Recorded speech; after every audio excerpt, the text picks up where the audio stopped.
All right, welcome to Book by Book. And today we are going to be in 1 Kings chapters 13 through 15. And what? 2 Kings is correct. Yes, it's been a long day. We're in 2 Kings, chapters 13 through 15. And so we are going to see a lot of turnover in kings today in the Northern Kingdom. One of the interesting things about what we're looking at is Jeroboam.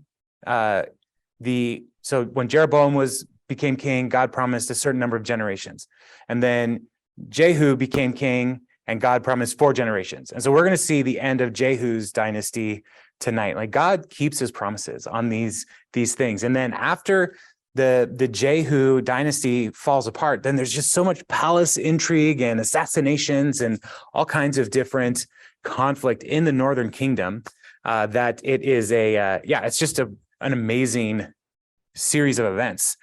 So as we are kind of walking through here, we're going to hit a lot of kings. And last week I sent out with the group report a timeline of the kings. And so I hope that's helpful. If I had like PowerPoint, I could show you as we're doing this, but I don't have the capability to get into that computer. That would be on those monitors. So we'll just have to pretend that you can see the timeline as we walk through. So, and also the youth are right above us. So that's the noise. If you're hearing that online, there may be a band. I'm not sure how this is going to work out, but there may be some music happening that we can hear more with drums and stuff. So we'll see. All right. So yeah, let's jump in. 2 Kings chapter 13, starting with Jehoahaz, king of Israel.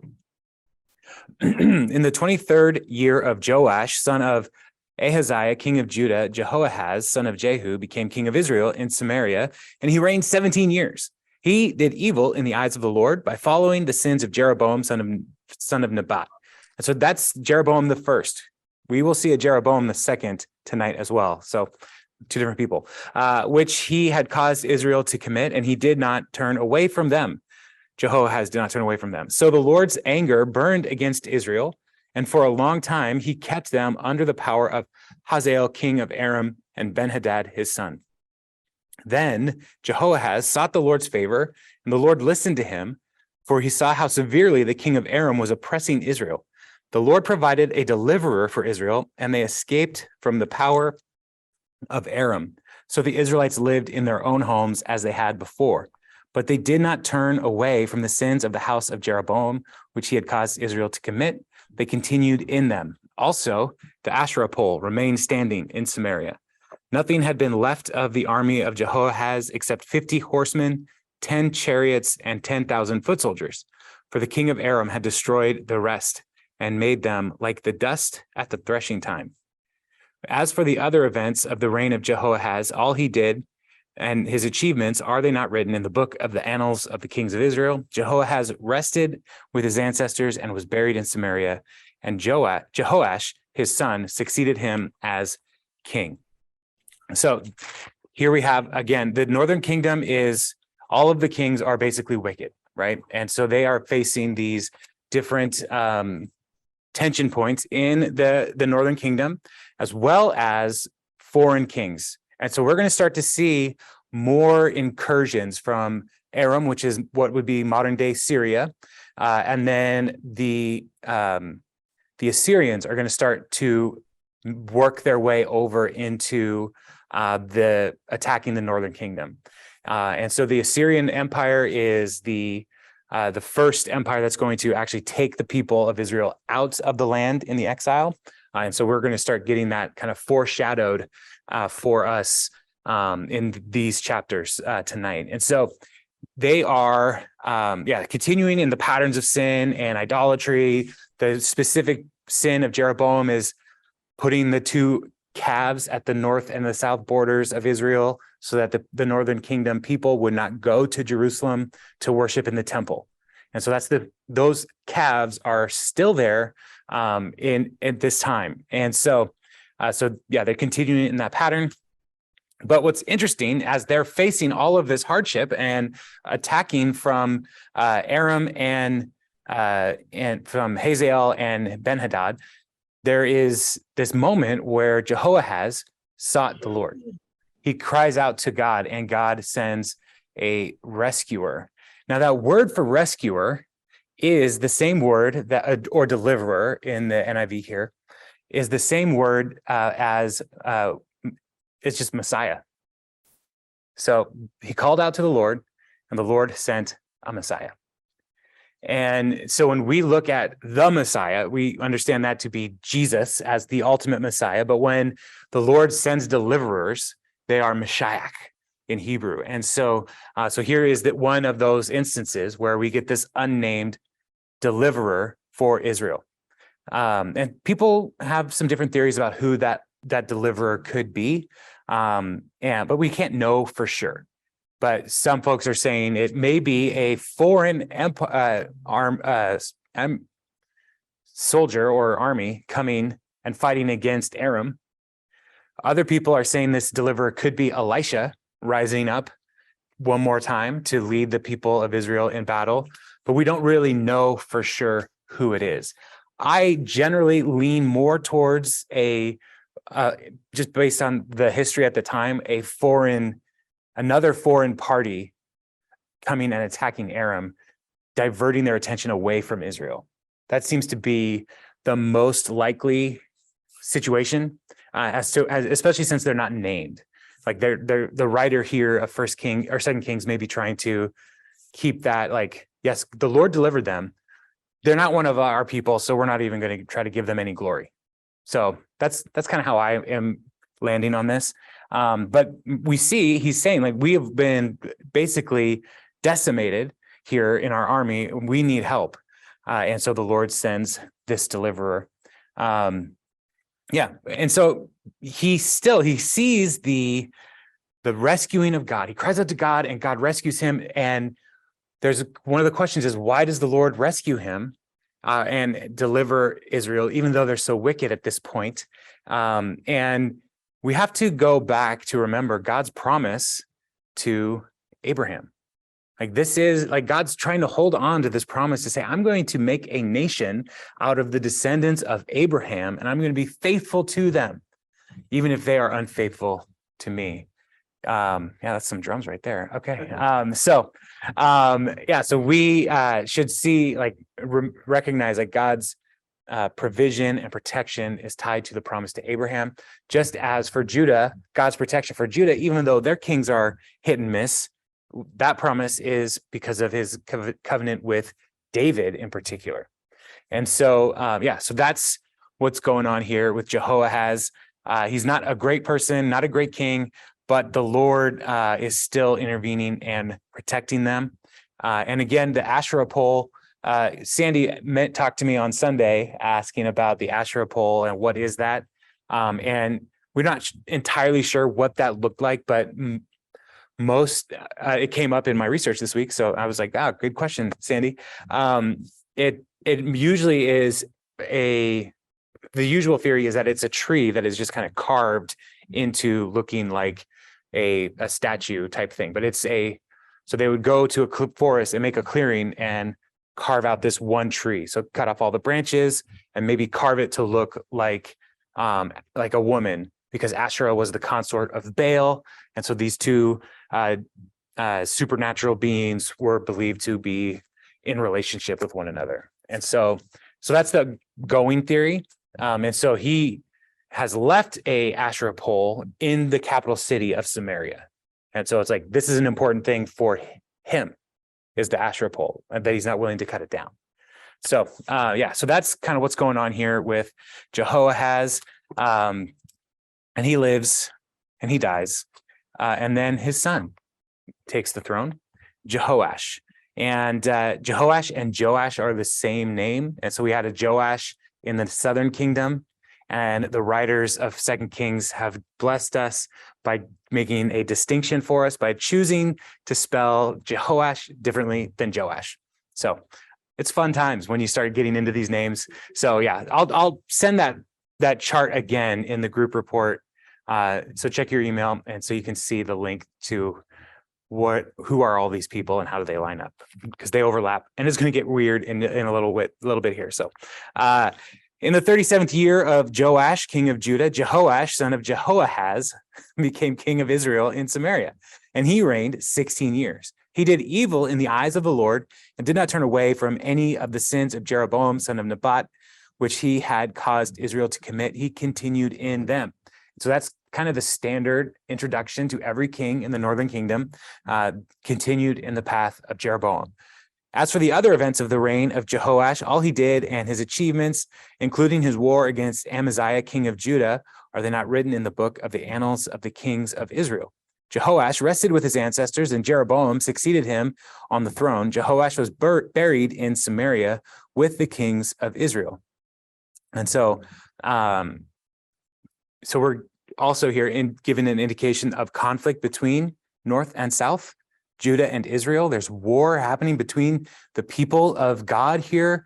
So there's this ongoing conflict happening between the two kingdoms. Now, Elisha had been suffering from the illness from which he died.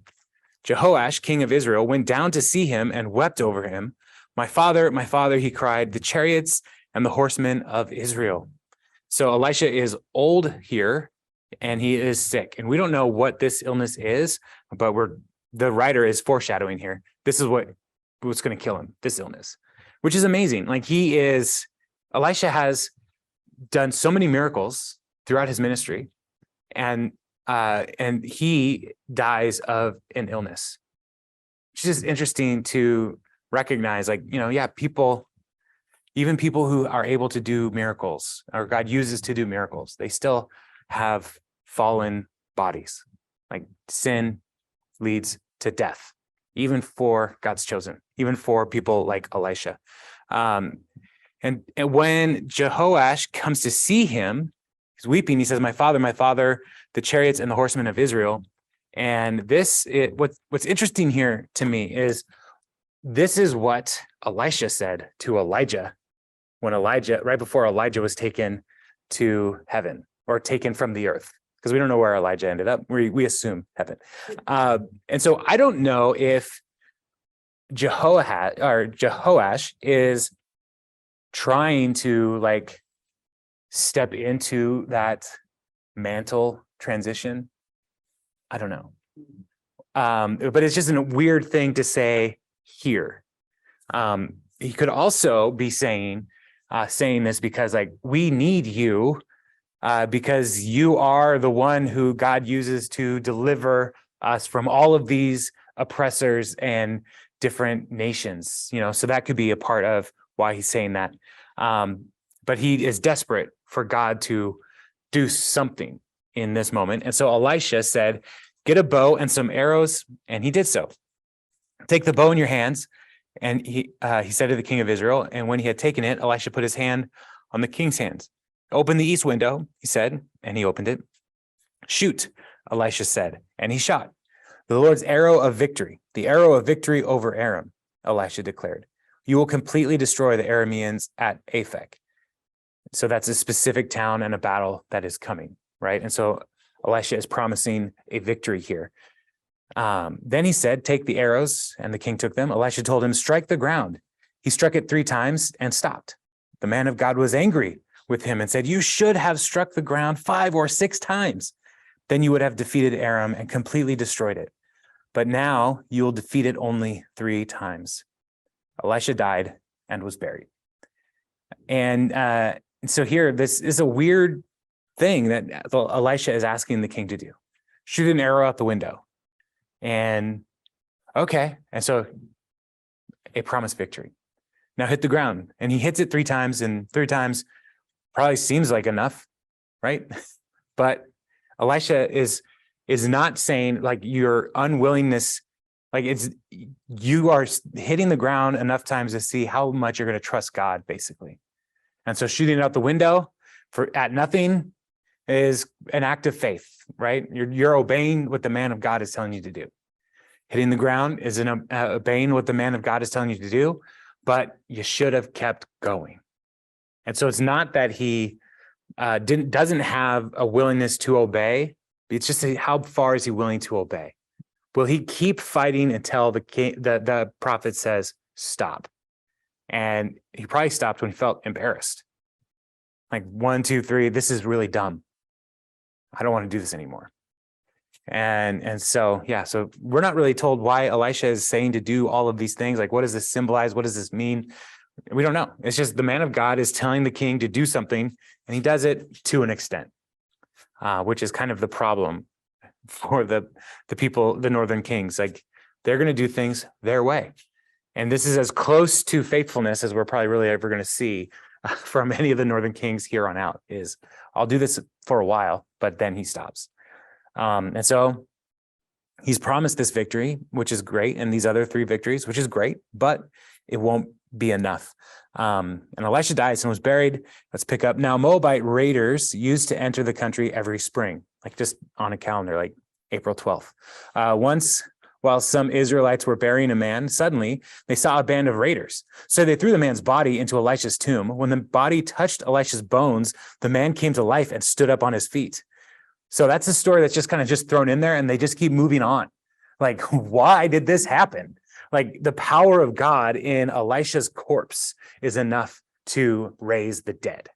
That's pretty crazy. And we sing this song sometimes on Sunday mornings called Graves into Gardens. And there's a line in that song about this story. Just ask the man who was thrown on the bones of Elisha. That's talking about this story. And so it's one of those things, like when you sing it, like I just want every time to just pause everybody. Let's do a Zack Snyder Saved by the Bell timeout, and let's talk to the camera and say, this is what's going on here. This is the weirdest song that you're ever going to sing in a worship song. But this is what's happening. Like, God's power to heal, to resurrect is not limited to a living prophet. Like, the power of God is so present in Elisha's body that even here he's resurrected.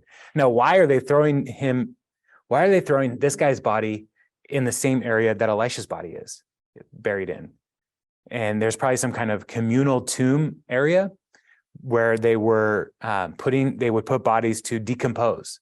And then they would gather the bones after the bodies had decomposed, and they would put them in ossuaries, which means bone box.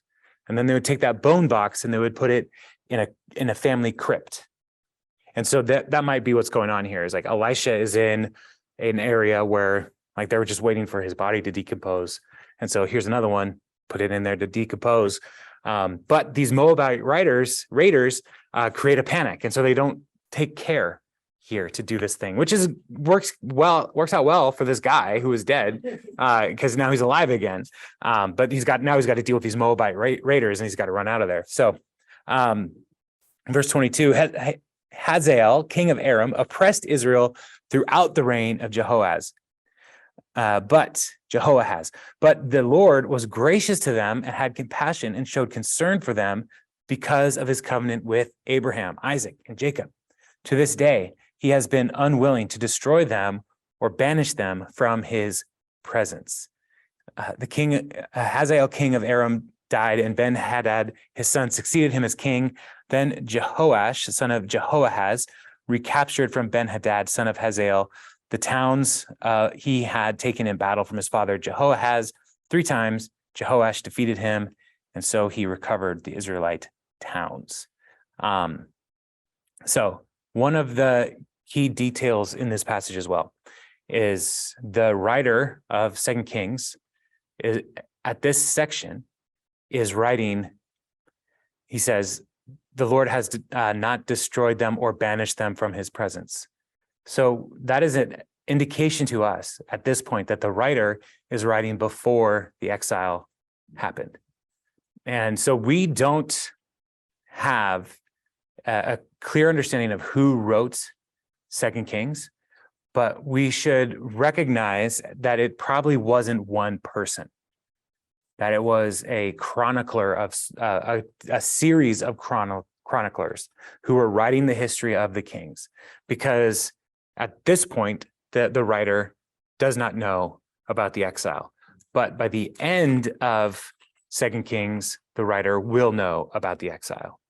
And so, like, it's okay to recognize that there were a series of people whose hands were on this and adding to it, maybe editing and revising and making sure it is more clear throughout. That's okay to say. It doesn't make it less inspired to have that as a possibility for this book. So I just wanted to make that clear here. So my computer is talking to me, so I'm trying to make it not do that. All right. So, but then these 3 victories, we're told, like, he hit the ground 3 times. God promises 3 victories, and here it comes to pass that 3 times Jehoash defeated him, and so he recovered the Israelite towns.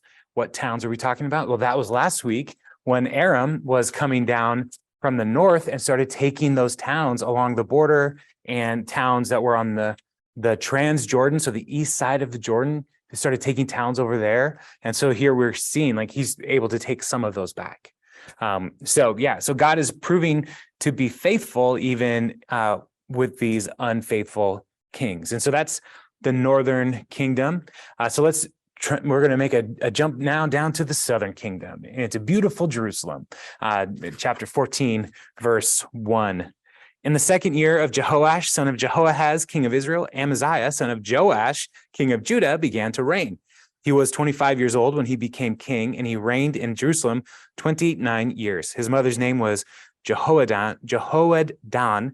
She was from Jerusalem. He did what was right in the eyes of the Lord, but not as his father David had done. In everything, he followed the example of his father Joash.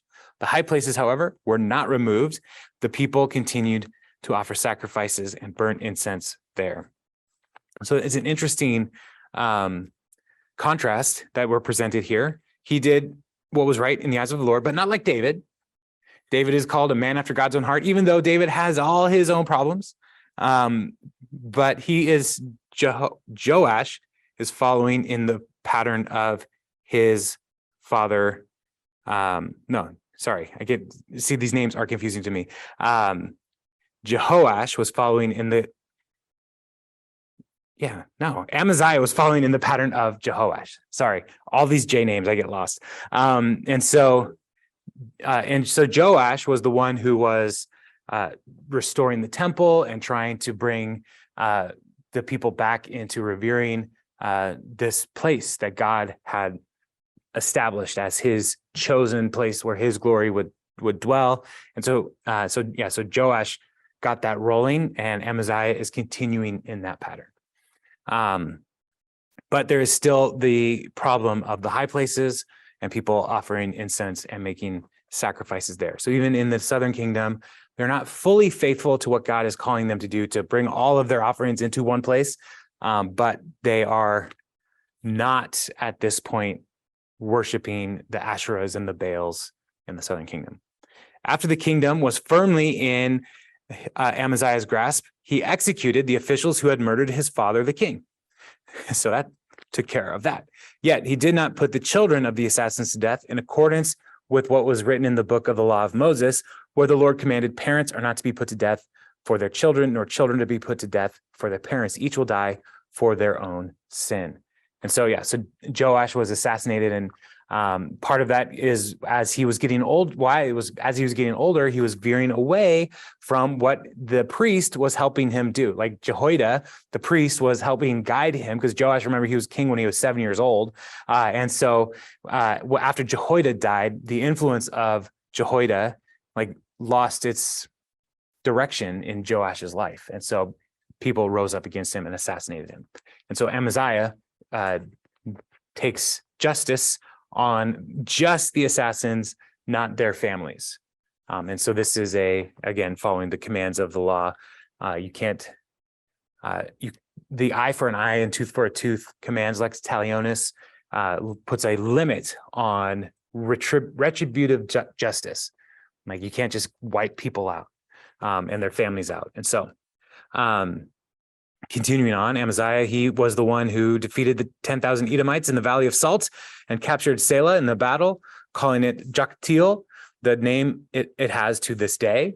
Then Amaziah sent messengers to Jehoash, son of Jehoahaz, the son of Jehu, king of Israel, with the challenge, come, let us face each other in battle. So now we see, Amaziah is the one who wanted to go to war here. Let's fight. Let's do this. But Jehoash, king of Israel, applied to Amaziah, king of Judah, a thistle in Lebanon, sent a message to a cedar in Lebanon. Give your daughter to my son in marriage. Then a wild beast in Lebanon came along and trampled the thistle underfoot.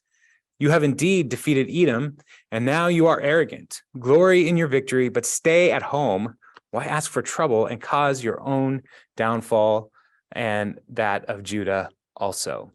And so he gives them this little parable, like a weed tried to fight a tree, and an animal stomped on the weed. The tree wasn't worried and wasn't concerned. Is basically what the story is. The point of the story is, like, you don't have the forces necessary to fight me.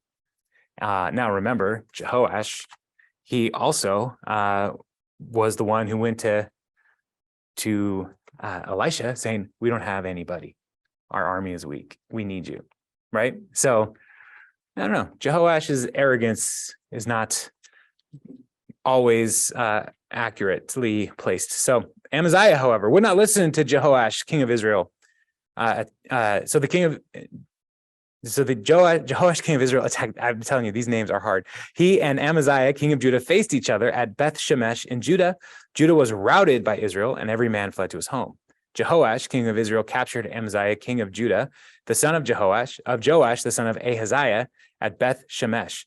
Then Jehoash went to Jerusalem and broke down the wall of Jerusalem at the Ephraim gate to the corner gate, a section about 400 cubits long. He took all the gold and silver and all the articles found in the temple of the Lord and in the treasuries of the royal palace. He also took hostages and returned to Samaria. As for the other events of the reign of Jehoash, what he did and his achievements, including his war against Amaziah, king of Judah, are they not written in the book of the annals of the kings of Israel? Jehoash rested with his ancestors and was buried in Samaria with the kings of Israel, and Jeroboam, his son, succeeded him as king. Amaziah, son of Joash, king of Judah, lived for 15 years after the death of Jehoash, son of Jehoahaz, king of Israel. As for the other events of Amaziah's reign, are they not written in the book of the annals of the kings of Judah? They conspired against him in Jerusalem, and he fled to Lachish, but they sent men after him to Lachish and killed him. He was brought back by horse and was buried in Jerusalem with his ancestors in the city of David. Then all the people of Judah took Azariah, who was 16 years old, and made him king in place of his father Amaziah. He was the one who rebuilt Elath and restored it to Judah after Amaziah rested with his ancestors. So Amaziah fights.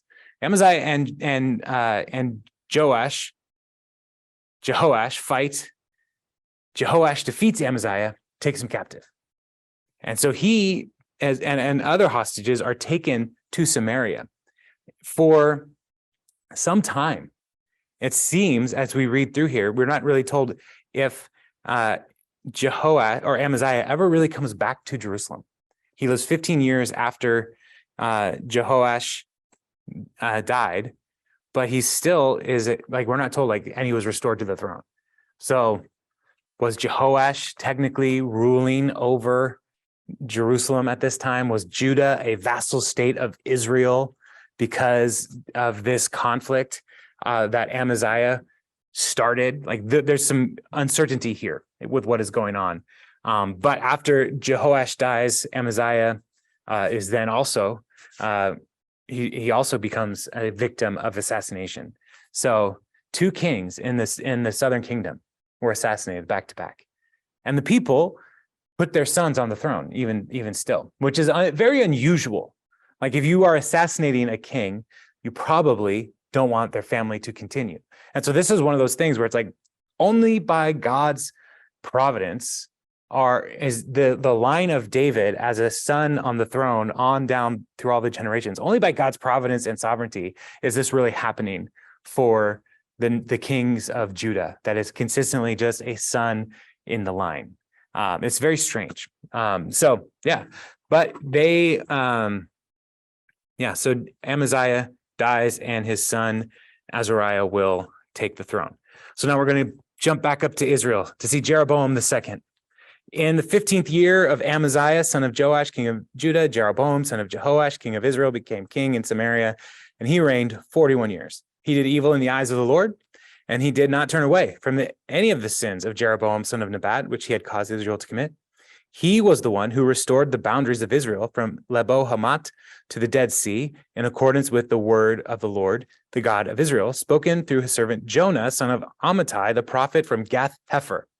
So even though Jeroboam II is evil, he also continues to expand the borders of Israel. And this is the first of the northern kings who really is growing the size of the kingdom. And so it's most likely on the Transjordan side, he is expanding the borders down to the Dead Sea. So from Galilee to the Dead Sea on the east side, like he's rebuilding the borders. And who is the one who tells him to do it? Jonah, son of Amittai. And who is Jonah, son of Amittai? He's Jonah from the book of Jonah. It's the same guy. And so this Jonah, who is being used to motivate the king of Israel to expand the borders, which at the time would be an affront to Aram, to Edom, to Moabites, and to the rising Assyrian Empire in Nineveh, right? He's the one who's saying, let's make Israel great again. Let's expand our borders. Let's do all these things. And so when we get to Jonah and the Lord tells Jonah to go to Assyria, you would think like, yeah, let's go. Let me go and yell at the Assyrians about how God's going to destroy you, because Jonah is like, yeah, Israel's the best. But when he gets that message, he goes the other way. Why would he do that? When from this text, why would Jonah do that? And we're told at the end of Jonah 4 that he didn't want to go because he knew that the Lord was gracious. Now, how does he know the Lord is gracious? Because even though Jeroboam II is a terrible, corrupt, evil king, God is still gracious to his people, Israel. And so if he's gracious to Israel, then he could also be gracious to the Assyrians. And so when Jonah goes and like tells the Assyrians 40 more days and Nineveh will be overturned, and he goes out and then he goes and camps outside for a while waiting for the destruction of Nineveh, and it doesn't happen. You know, he is doing the minimum. He only speaks like 8 words and walks like a day's journey into a 3 days walk and says, that's enough. But he is, recognizing that God will overturn Assyria, but it doesn't mean that he's going to destroy Assyria. That the revolution in Assyria is a spiritual revolution, not just a destruction of forces. My computer keeps talking to me because the AI is very close to Assyria, and so it's thinking I'm talking to them. Stop. So this is just an interesting little detail, and we'll get to Jonah, and I mean we'll go through Jonah in one night, but that's tying to this moment here. So sometimes seeing the prophets, we think they just kind of show up and they're not. It's easy to think even Jonah is not really connected to the rest of the history of Israel, but here he is. That's the guy. So, and Jonah happens to be my favorite of the prophets. It's my favorite book. So I'll probably nerd out pretty hard when we get to Jonah. So the Lord had seen how bitterly everyone in Israel, whether slave or free, was suffering. There was no one to help them. And since the Lord had not said he would blot out the name of Israel from under heaven, he saved them by the hand of Jeroboam, son of Jehoash. So the Lord is using Jeroboam to rescue his people. He is another type of Messiah, rescuer, Azariah, helper, all of these words, like these ideas that God is the one who is doing the rescuing, even through wicked and corrupt people. So as for the other events of Jeroboam's reign, all he did and his military achievement, including how he recovered for Israel both Damascus and Hamath, which had belonged to Judah, are they not written in the book of the annals of the kings of Israel? Jeroboam rested with his ancestors, the kings of Israel, and Zechariah, his son, succeeded him as king. All right, we got one more chapter. And if you just turn the page into chapter 15 and you see, let's count them. 1, a king of Judah, and then 1, 2, 3, 4, 5 kings of Israel within just like 20 years total, I think. That's a lot of kings. That's fast. So, and some of them are going to be real short. But Azariah, king of Judah, let's go back down to Jerusalem for a minute. In the 27th year of Jeroboam, king of Israel, Azariah, son of Amaziah, king of Judah, began to reign. He was 16 years old when he became king, and he's 16 years old, remember, because his dad was assassinated. And he reigned in Jerusalem 52 years. His mother's name was Jechaliah. She was from Jerusalem. He did what was right in the eyes of the Lord, just as his father Amaziah had done. The high places, however, were not removed. The people continued to offer sacrifices and burn incense there. The Lord afflicted the king with leprosy until the day he died, and he lived in a separate house. Jotham, the king's son, had charge of the palace and governed the people of Israel. As for the other events of Azariah's reign and all he did, are they not written in the book of the annals of the kings of Judah? Azariah rested with his ancestors and was buried near them in the city of David, and Jotham, his son, succeeded him as king. Now, Azariah is also known as Uzziah. And so when we get to Isaiah, we're going to, in Isaiah chapter 6, in the year that King Uzziah died, I saw the Lord seated on the throne. Like this is where Isaiah starts to begin his ministry, is in this window of time. And so the Azariah, his name means my help is Yahweh. Uzziah means my strength is Yahweh. And so these two names are related, right? They're not totally removed from one another. And so one might be a nickname that he went by. And so he is righteous, and he does good for the people. And he has a good long reign. But he also then gets leprosy, a skin condition that makes him have to live separately. And so living in this other house is because he was unclean, right? And so they believed that any kind of skin condition could be transmitted to another person. So he lived separately, and Jotham, his son, basically took charge of the nation even while Azariah was still king. So why did Azariah get this skin disease? And that is going to be more revealed in the book of Chronicles. We'll see more in detail into him, but usually these kinds of diseases were considered to be a sign of unfaithfulness, and like an affliction that came on to the king. And so he was at war. He did a lot of great things. In 2 Chronicles, we see he warred successfully against the Philistines and controlled the Arab population in the Transjordan. He received tribute from the Ammonites. Like, he was doing a lot of good for the people of Judah. And so so even though he was doing a lot of good, there is some imperfection in him. And so that's ultimately what leads to this skin condition that afflicted him. So again, we see the same thing, like the high places remained. The high places remain. And so when we read the prophets and they start talking about the high places, like they're calling out the sins of the people. And so this transition between what we're in now, this section of scripture in the Hebrew scriptures, is called the former prophets. So the former prophets are Joshua, Judges, 1st and 2nd Samuel, 1st and 2nd Kings.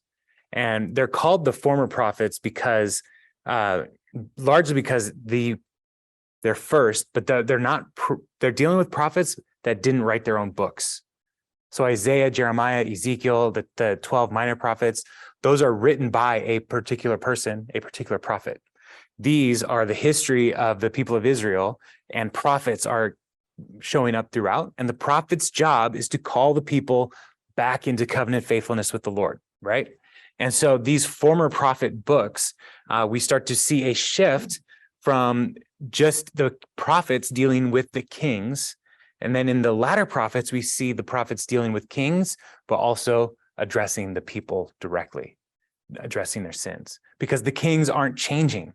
And so they start going to the people saying, turn away from the high places, turn away from the festivals that you're introducing that are turning into debauchery, turn away from mistreating the poor, the marginalized, the orphan, the widow, and to start to treat them with kindness the way the Lord has treated you. And so there's this shift that will happen as we get into the latter prophets. And so, yeah, it'll be fun. Again, I'm nerding out. I got to be careful. I'm mindful of time here. So in verse 8, we pick up back in Israel in the northern kingdom, and it's a wild ride here. In the 38th year of Azariah, king of Judah, Zechariah, son of Jeroboam, became king of Israel in Samaria, and he reigned 6 months. That's not long. He did evil in the eyes of the Lord, as his predecessors had done. He did not turn away from the sins of Jeroboam, son of Nebat, which he had caused Israel to commit. So Zechariah is the last in the line of Jehu, and he didn't have very long, 6 months. He is wiped out when Shallum, son of Jabesh, conspired against Zechariah. He attacked him in front of the people, assassinated him, and succeeded him as king. The other events of Zechariah's reign are written in the book of the annals of the kings of Israel. So the word of the Lord spoken to Jehu was fulfilled. Your descendants will sit on the throne of Israel to the 4th generation. And, the Lord keeps his promises, and when he's done, he's done. 6 months is it. That's all you got, Zechariah. And Shallum, the way it's talked about here, Shallum assassinated him in front of the people. So, was there some kind of festival where Zechariah was making some kind of public address, and Shallum took him out in that moment and said, he's gone. The king is dead. Long live the king. That kind of situation. So, so he takes power. Verse 13, Shallum, son of Jabesh, became king of in the 39th year of Uzziah. So Uzziah is Azariah. And so this is where we're starting to see that nickname come into play. Uzziah, king of Judah, and he reigned in Samaria 1 month. 1 month. Then Menahem, son of Gadi, went from Tirzah up to Samaria. He attacked Shallum, son of Jabesh in Samaria, assassinated him, and succeeded him as king. So, they're just going quickly through these kings. The other events of Shallum's reign, which I don't know what they were, it was 1 month, and the conspiracy he led are written in the book of the annals of the kings of Israel. At that time, Menahem, starting out from Tirzah, attacked Tifsah and everyone in the city and its vicinity because they refused to open their gates. He sacked Tifsah and ripped open all the pregnant women. So Shallum is... he assassinates, and then Menahem assassinates Shallum. And here the clues that we're giving here about Menahem are, he doesn't really have a lineage to say all these things, but he's coming from Tirzah, which was the former capital, as they were first separating. And so it was probably a military base of sorts. And so he's rallying troops to come against the northern city of Samaria. And when he is coming to Tifsah, and they don't welcome him as king, we see the terribleness of him here as he is ripping open the pregnant women. This is a type of barbarous nature, a type of barbarism, that's the word, barbarism that is unlike the kings of Israel so far. And so we see more and more the way that the kings of Israel are becoming more like the kings of Assyria and the nations and their violence and their just terrible ways. And here, pregnant women are revered, right? They're cherished. They're creating life. And here he's treating life as a disposable commodity to all because they didn't let him in. This is a terrible person. So Menahem, king of Israel, here in verse 17, in the 39th year of Azariah, king of Judah, in the 39th year and 1 month of Azariah, king of Judah, Menahem, son of Gadi, became king of Israel, and he reigned in Samaria 10 years. So he's got a decent run here. He did evil in the eyes of the Lord during his entire reign. He did not turn away from the sins of Jeroboam, son of Nebat, which he had caused Israel to commit. Then Pul, king of Assyria, invaded the land, and Menahem gave him 1,000 talents of silver to gain his support and strengthen his own hold on the kingdoms. Menahem exacted this money from Israel. Every wealthy person had to contribute 50 shekels of silver to be given to the king of Assyria. So the king of Assyria withdrew and stayed in the land no longer.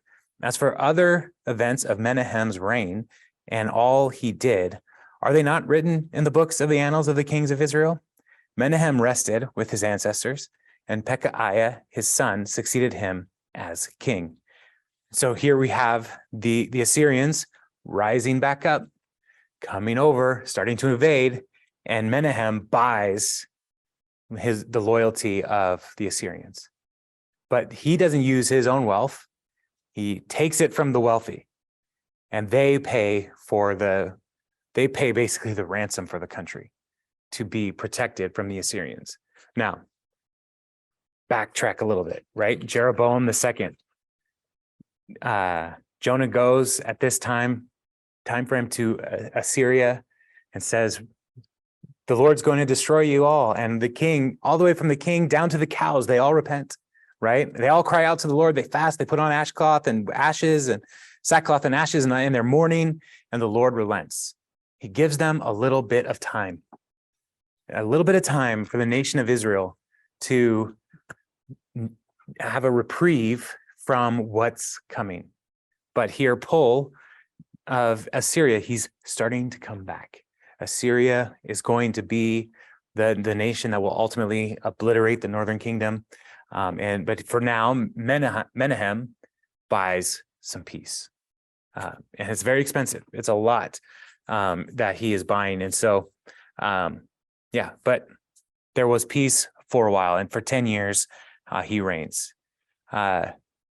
Pekahiah joins in here in verse 23. In the 50th year of Azariah, king of Judah, Pekahiah, son of Menahem, became king of Israel in Samaria, and he reigned 2 years. Pekahiah did evil in the eyes of the Lord. He did not turn away from the sins of Jeroboam, son of Nebat, which he had caused Israel to commit. One of his chief officers, Pekah, son of Remaliah, conspired against him. Taking 50 men of Gilead with him, he assassinated Pekahiah along with Argob and Arieh in the citadel of the royal palace at Samaria. So Pekah killed Pekahiah and succeeded him as king. The other events of Pekahiah's reign and all he did are written in the books of the annals of the kings of Israel. So Pekahiah has this brief reign, 2 years. Again, another assassination and another family dynasty comes to a quick break, and Pekah comes to rule. One of the interesting things about these kings in particular is the Assyrians are keeping good records of the people that they're attacking in their land in the Assyrian capital. And so we actually have extra biblical references to these kings, talking about the tributes that they pay and how they came to power. And Pekah in particular is just referred to as Pek, who has no family, basically. He's basically a nobody who comes to power. And the king of Assyria at the time is writing this out. Then there was Pek, who was a pain, but still he was kind of under us here. And it gets into this in verse 27. In the 52nd year of Azariah, king of Judah, Pekah, son of Remaliah, became king of Israel in Samaria, and he reigned 20 years. He did evil in the eyes of the Lord. He did not turn away from the sins of Jeroboam, son of Nebat, which he had caused Israel to commit. In the time of Pekah, king of Israel, Tiglath-Pileser, king of Assyria, came and took Iljan, Abel, Beth-Makkah, Janoah, Kedesh, and Hatzor. He took Gilead and Galilee, including all the land of Naphtali, and deported the people to Assyria. Then Hoshea, king of Elah, conspired against Pekah, son of Remaliah. He attacked and assassinated him, and then succeeded him as king in the 20th year of Jotham, son of Uzziah. As for the other events of Pekah's reign and all he did, are they not written in the books of the annals of the kings of Israel? And so again, Pekah is one more king who's assassinated, and another takes his place.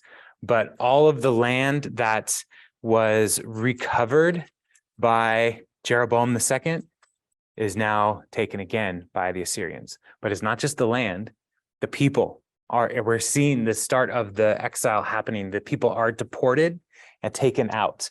And when the people are deported out of the land, the Assyrians would bring other people from other parts that they have captured and put them in that land, which created a pluralism in the region with a lot of different cultures mixing together. And that continued like throughout the rest of history, really. And one of the things that's interesting, if you're watching The Chosen in particular, you might notice that there's a lot of people who, look traditionally Jewish, people also who look more Arabic. And then there's also people who look like they have African ancestry, all living in Israel and practicing Jews, right? And when I first watched it, I was like, why are they making this decision? Why are they doing this? And part of that could be coming from these actions from the Assyrians, bringing people from all over the conquered empires and mixing them in with the people of Israel. And the most famous of that mixing is in Samaria. And the Samaritan region was, at the time of Jesus, was considered unclean because these were people who did not hold to all of the law, all of the scriptures. They just read the Pentateuch, right? They didn't read the prophets and the writings. They just wanted the 5 books of Moses. But then there was also some syncretism with different religions and stuff that was happening in Samaria. And so they tried to steer clear of them. But there were other parts in this captured land where the people who were brought into the land also then started to assimilate with Judaism. And so while they don't look traditionally Jewish, they may have converted in their family line somewhere along the way. And so as you're watching The Chosen, and maybe you've seen that, you're like, that's interesting. There's a reason that could be happening. It's not just the writer and director's like, we need to be inclusive. Oh, it's actually probably a historical thing that happened. And so just something to keep in mind. So here they're starting doing that. That forced integration is what's going on here. As they're trying to like mix up the cultures, because the Assyrians recognize that if you mix up cultures, people will probably stop holding to their cultural identity so strongly and step into the Assyrian culture or the dominant culture that Assyria is trying to put on people. So, so it's starting here. Now Hoshea he kills Pekah, and Hoshea is going to be the last king here. We're going to see Israel go away next week in chapter 17, the heading in the NIV, Hoshea, last king of Israel. So, I mean, we're coming down to it on the northern kingdom. One more section here with Jotham, king of Judah.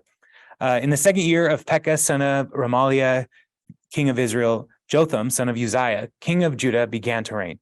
He was 25 years old when he became king, and he reigned in Jerusalem 16 years. His mother's name was Jerusha, daughter of Zadok. He did what was right in the eyes of the Lord, just as his father Uzziah had done. The high places, however, were not removed.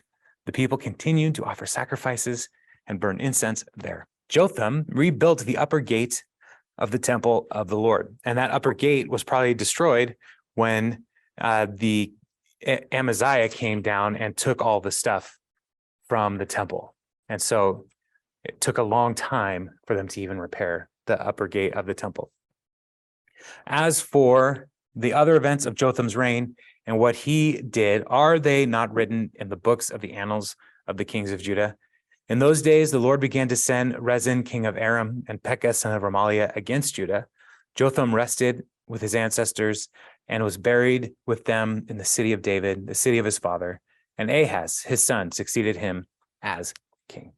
So Jotham continues to be a good king, do good things, restores the temple wall. But again, the high places remain.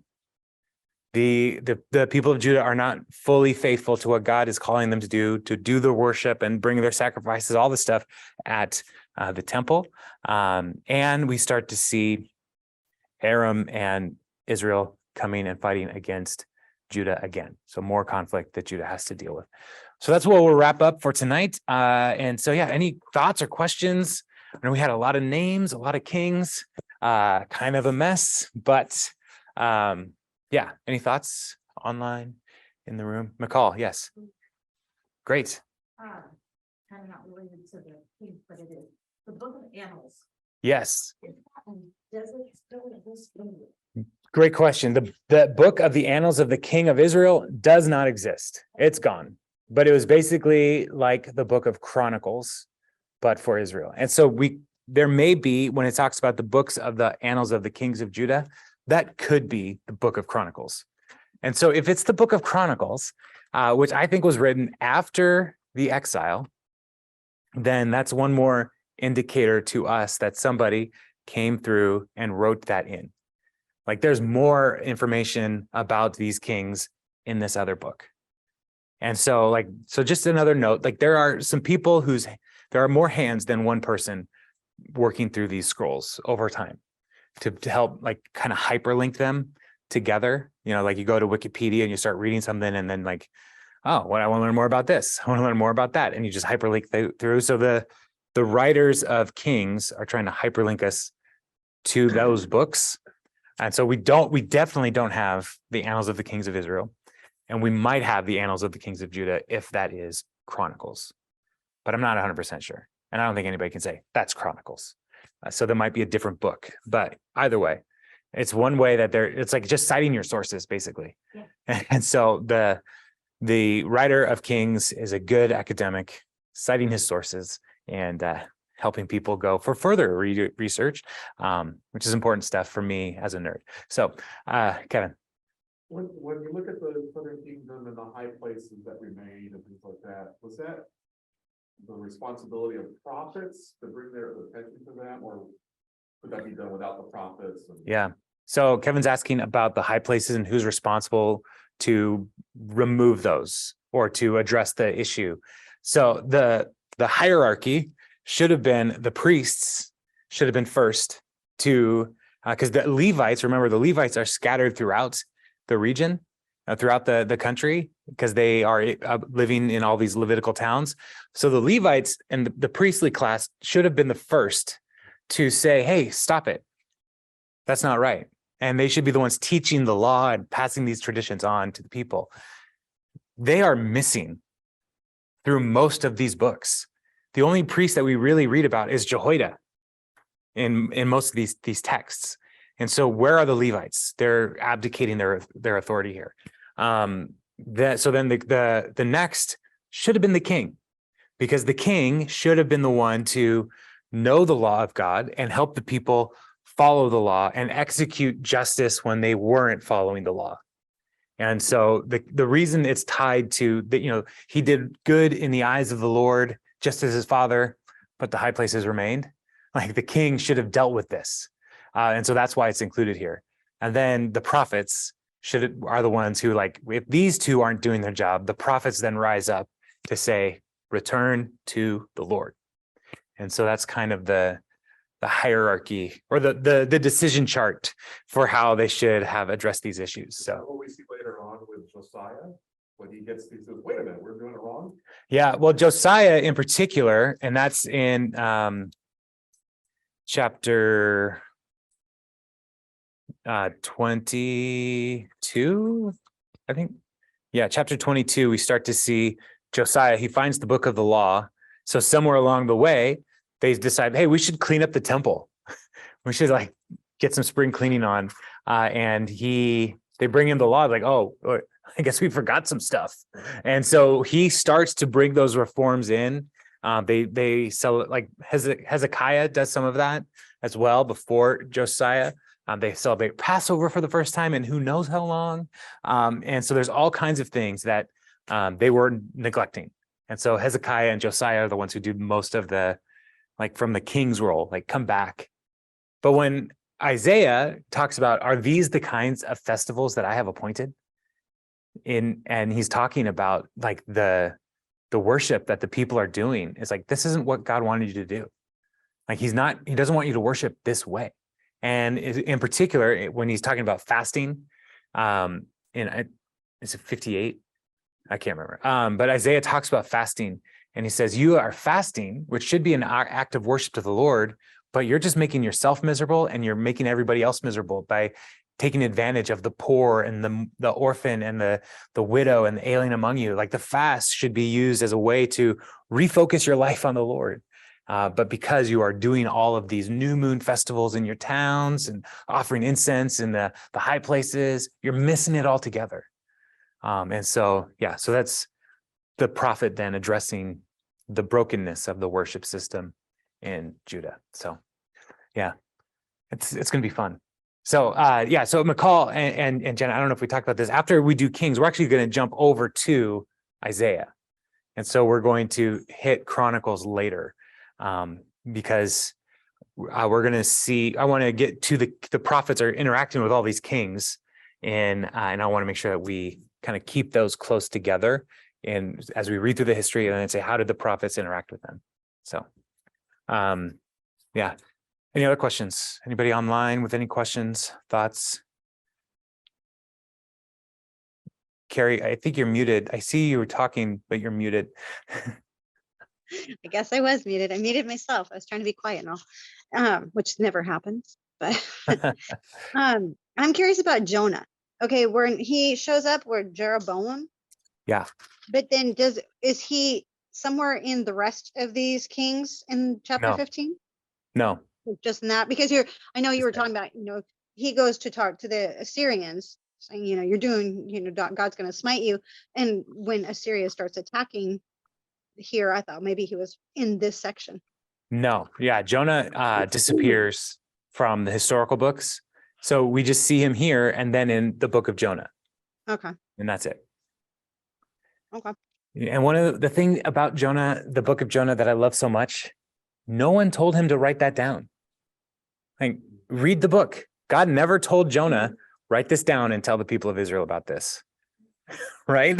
So, like, he chose to do it. Like, I was an idiot. Yeah, he told on himself. And so, yeah, it's just super interesting. So, I love that book so much. It's so great. It's so gross. I love it. So, yeah, any other questions, thoughts? No? All right, y'all. Well, then let's wrap it up here, and we'll be back next week.